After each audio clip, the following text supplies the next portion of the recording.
మనం చాలాసార్లు చూస్తూ ఉంటాం. హైకోర్టులు వాదనలు ముగించిన తర్వాత తీర్పు రిజర్వ్ అని చెప్పి 4 నెలలకు, 5 నెలలకు, 6 నెలలకు, సంవత్సరానికో తీర్పులు ప్రకటిస్తూ ఉంటారు. మరికొన్ని కేసుల్లో అయితే బెయిల్ ఇచ్చినా కూడా ఆ బెయిల్ ఆర్డర్ ఇంకా జైలుకు చేరలేదని చెప్పి 1-2 రోజులు డిలే అవ్వడము ఉంటాయి. ఆ బెయిల్ల మీద తీర్పులు ప్రకటించేటప్పుడు కూడా హైకోర్టులు చాలా టైం తీసుకుంటూ ఉంటాయి, తీర్పులు రిజర్వ్ చేసిన తర్వాత కూడా. ఈ అన్ని అంశాలకు సంబంధించి తాజాగా సుప్రీంకోర్టు గౌరవనీయులైన chief justice Suryakant, justice Joymalya Bagchi, justice Vipin పంచోలీలతో కూడిన త్రిసభ్య ధర్మాసనం హైకోర్టులకు కీలక ఆదేశాలు ఇచ్చింది. కొన్ని మార్గదర్శకాలు జారీ చేశారు. వాటి ప్రకారం బెయిల్ దరఖాస్తులపై అదే రోజులు తీర్పులు ప్రకటించాలి. ఒకవేళ తీర్పు కనుక రిజర్వ్ చేస్తే మరుసటి రోజే దాన్ని వెలువరించాలి. బెయిల్ రిలేటెడ్ ఉంటాయి కదా, అవి డిలే చేయకూడదు. అదే రోజైనా తీర్పు ప్రకటించండి, లేదు అంటే మ్యాక్సిమం మరుసటి రోజైనా ప్రకటించండి. వ్యక్తిగత స్వేచ్ఛకు సంబంధించిన అంశాల్లో 3 నెలల కంటే కూడా ముందే తీర్పులు ఇవ్వండి. అంటే ఏదైనా కనుక ఇప్పుడు మీరు కనుక ఒక హైకోర్టు తీర్పును రిజర్వ్ చేస్తే 3 నెలలకు మించి టైం తీసుకోకూడదు. 3 నెలల లోపే తీర్పు ప్రకటించాలనేది స్పష్టమైన ఆదేశం సుప్రీంకోర్టు నుంచి.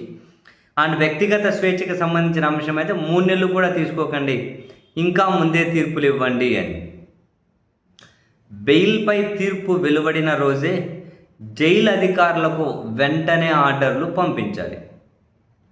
విచారణలోని ఖైదీలను బెయిల్ లభించిన అదే రోజు, ఇంకా మ్యాక్సిమం వీలు కాలేదంటే మరుసటి రోజున ఖచ్చితంగా విడుదల చేసేయాలి.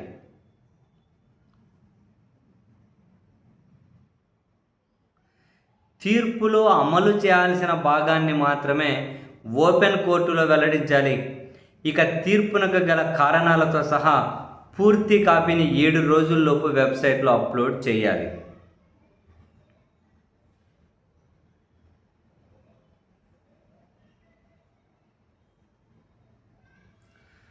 తీర్పు రిజర్వ్ చేసిన 3 నెలల్లో గనక వెలువరించకపోతే దానిని రిజిస్ట్రార్ జనరల్ సంబంధిత హైకోర్టు చీఫ్ జస్టిస్ దృష్టికి తీసుకెళ్ళాలి.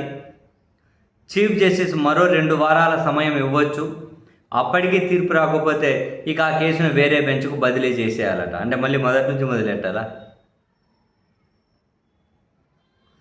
వాదనలు ముగిసి తీర్పు తేదీని రిజర్వ్ చేస్తే ఆ రిజర్వ్ చేసిన డేట్ని ఖచ్చితంగా వెబ్సైట్లో మెన్షన్ చేయాలి.